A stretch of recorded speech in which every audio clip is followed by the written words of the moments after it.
Unit 8. Port pend pan exter fot luke more / mort trough. Port comes from the Latin verb portar, meaning to carry. Thus, something portable can be carried around. A porter carries your luggage, whether through a train station or high into the Himalayas. When we transport something, we have it carried from one place to another. And goods for export are carried away to another country.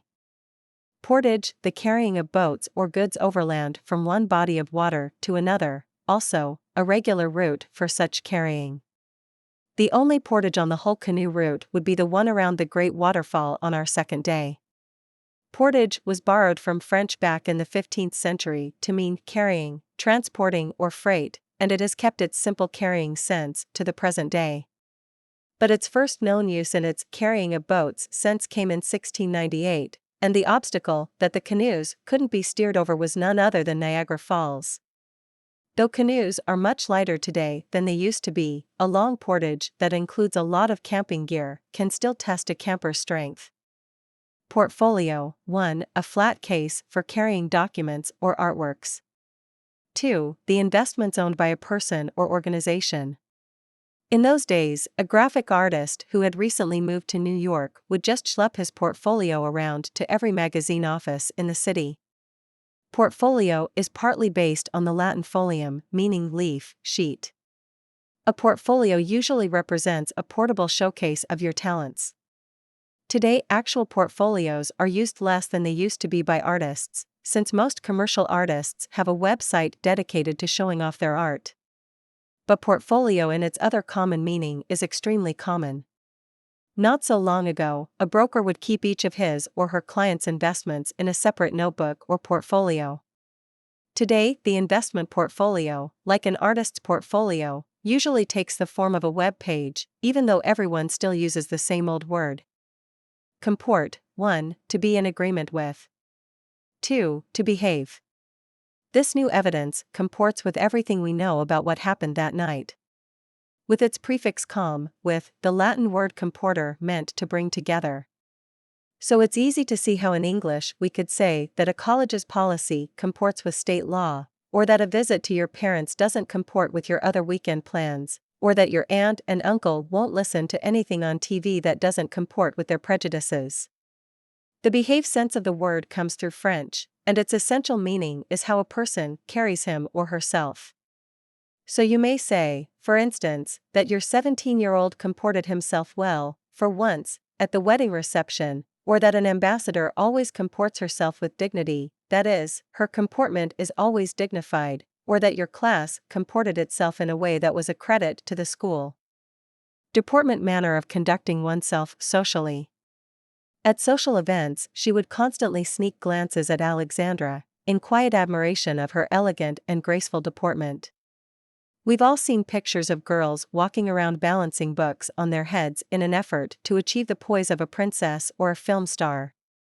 Classes in deportment were once a standard part of a young lady's upbringing, offered in all the girls' colleges, and you can still take private deportment classes, where you'll learn about posture and body language, how to move, sit, stand, shake hands, dress, drink and eat, and much more.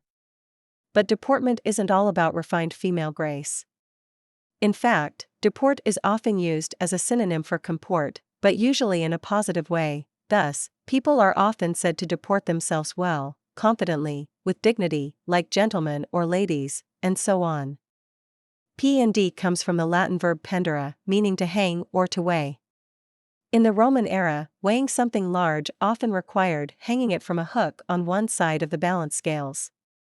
We find the root in English words like appendix, referring to that useless and sometimes troublesome tube that hangs from the intestine, or that section at the back of some books that might contain some useful additional information. Pendant, something that hangs down, especially as an ornament. Around her neck she was wearing the antique French pendant he had given her, with its 3 rubies set in silver filigree. Most pendants are purely decorative. But a pendant may also hold a picture or a lock of hair of a lover or a child. And, perhaps because they hang protectively in front of the body and near the heart, pendants have often had symbolic and magical purposes. Thus, a pendant may be a charm or amulet, or its gems or metals may be felt to have health-giving properties. In architecture, a pendant is an ornament that hangs down from a structure, but unlike a necklace pendant, it's usually solid and inflexible.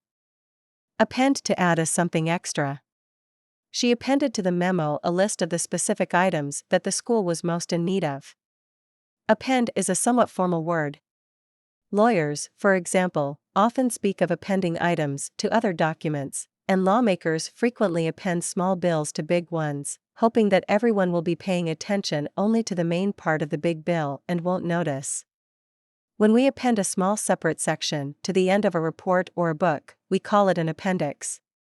But in the early years of email, the words we decided on were attach and attachment, probably because appendixes are thought of as unimportant, whereas the attachment is often the whole reason for sending an email. Appendage 1. Something joined onto a larger or more important body or thing. 2. A secondary body part, such as an arm or a leg. She often complained that she felt like a mere appendage of her husband when they socialized with his business partners. Appendix isn't the only noun that comes from append. Unlike appendix, appendage doesn't suggest the end of something, but simply something attached. The word is often used in biology to refer to parts of an animal's body, an insect's antennae, mouthparts, or wings, for example. The appendages of some animals will grow back after they've been removed. A salamander, for example, can regrow a finger, and the tiny sea squirt can regrow all its appendages, and even its brain.